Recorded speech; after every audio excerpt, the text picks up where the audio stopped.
welcome to Basketball Talk Pro. I have an announcement.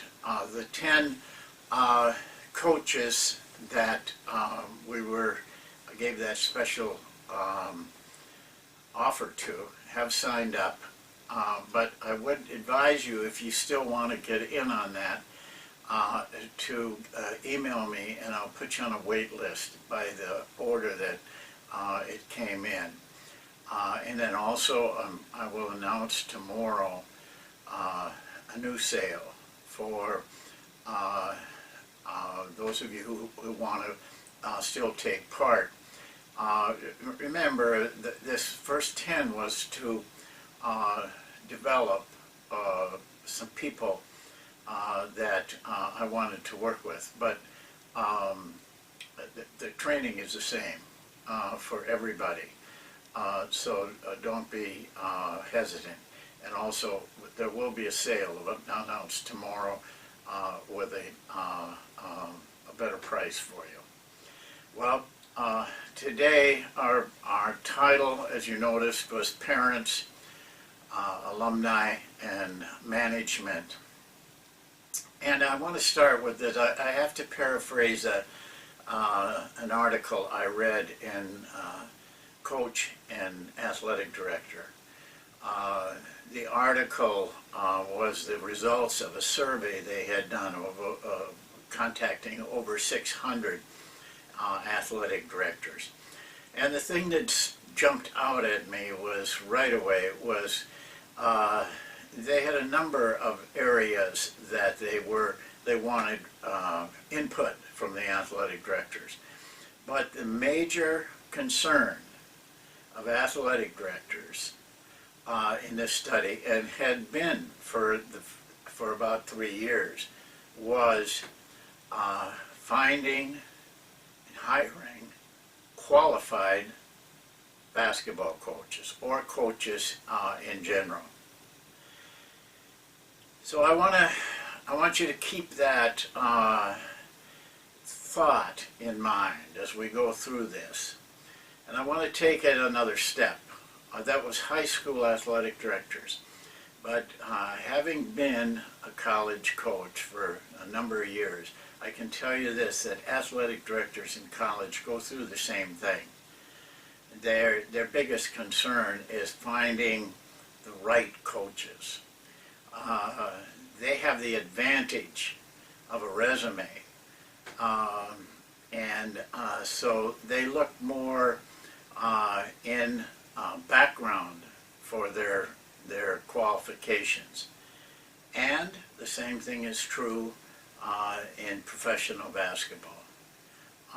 The hunt for the right coach, the hunt for the coach that can develop for them what they want, is a constant battle. And no one seems to really have a real handle on it. And I want you to keep that all in mind as we go through these areas of parents, alumni, and management.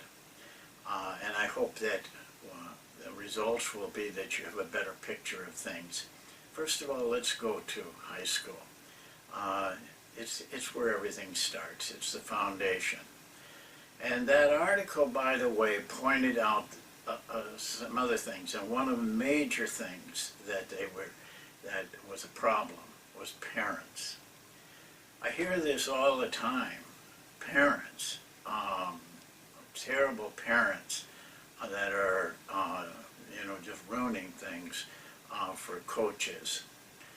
I want to take a different look at it. I want to look at it, and I think you should too, from the parents' point of view. Now, the athletic directors are saying they're having trouble finding qualified coaches. Well, if you're a parent and have a son and daughter, do you want them playing for unqualified people? Do you want them playing and learning from coaches that are not professional, don't work on self-development, personal development, aren't professional, don't know the game, can't teach it, don't know about the learning principles, I think the parents have got a right. I think the parents have got a right to voice their opinion on this problem. It's very important to them that their children, their sons and daughters, get the right kind of training and get it from a model that they can look up to. Now, not all parents, though, are, probably right either. I put them in 2 classes, and we're going to follow this through. The concerned parents. Now, the parents have a right to be concerned, and they should be heard. If that's a true concern, that they just want the best for their son or daughter. But then there's the other group. I call them the ugly group. They're just ugly people. I mean, maybe not to look at, but their attitude is ugly. They're going to complain about everything. If they don't have a son and daughter, they're going to be complaining because the coach isn't good enough to bring glory to the school that they're working at. Well,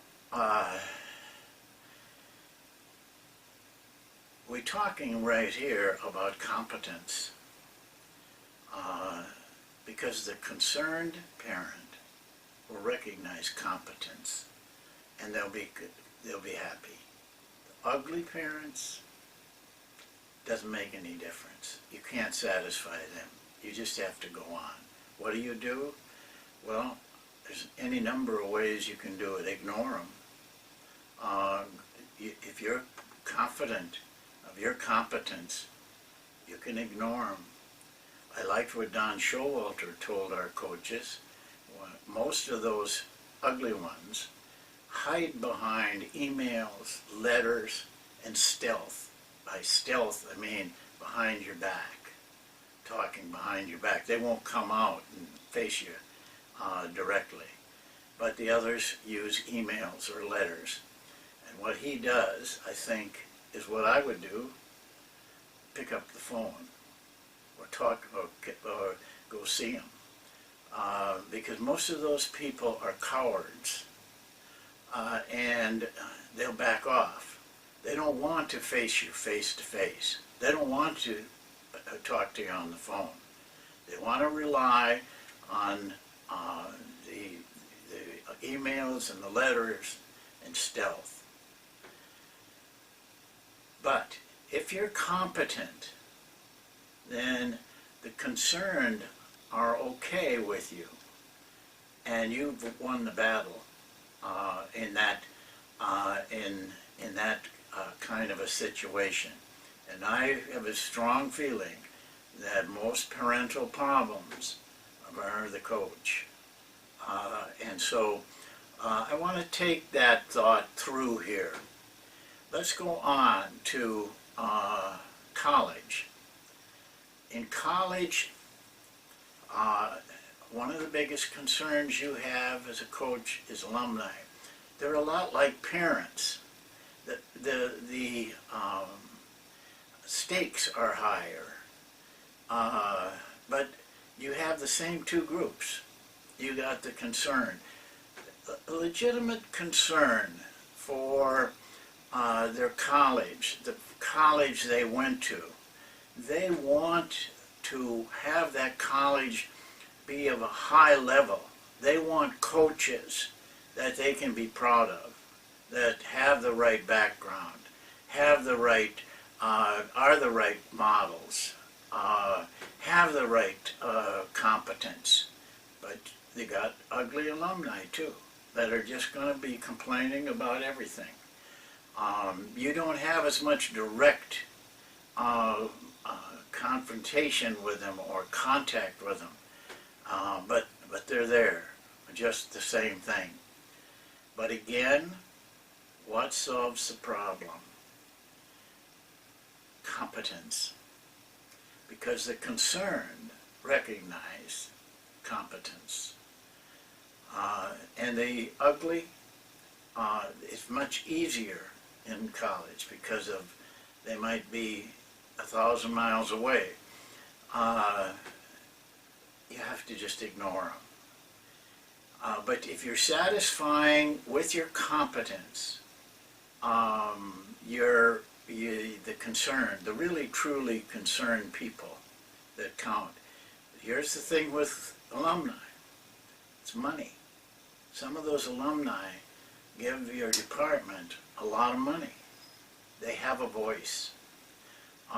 But some of the ugly also give a lot of money. And they have a voice. So it's compounded.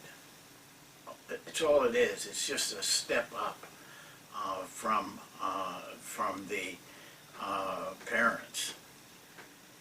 But in the area of college, and even in the area of high school, there's one thing that kind of satisfies everyone and quiets the ugly, and it's a three-letter word: win. Winning tends to solve a lot of those problems, but winning comes back to competence, knowing your craft, mastering your profession. But let's take another step: professional basketball. Let's look at the NBA, because it's the tops in the world. Well, when you get to that level, you have something else. You got management, which can be very meddlesome. You have owners that got a lot of money. They don't hesitate to fire regardless of what your contract says. They'll buy up your contract, millions and millions of dollars. They don't want to, but they will, and do it quickly. And they don't need a vote. They just, all they need is somebody to give the coach the message. But you have another area: players. You're dealing with some of the strongest wills on this planet when you're dealing with NBA players. They don't get there unless they have that tremendous will and competitiveness and fire. It's too hard. It makes them that way as they move up from in their career. They're very difficult. They demand a lot, and you don't have to worry about parents, because your players are parents, but they have a mind of their own. But even in the NBA, which I was connected with for over 10 years, I noticed one thing: players responded to competence. They knew if the coach knew what he was doing. And if they felt that way, they responded with respect. You know, you hear the term players buying into your system. No, they buy into the coach, regardless of the system.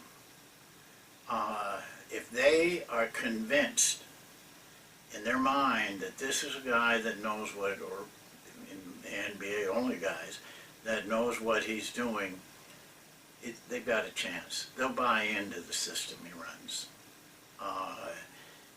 So now you've gone full circle here. Let me go back to the NBA, because there's one other area, and that's money. There's a lot of money. So you have another battle to fight.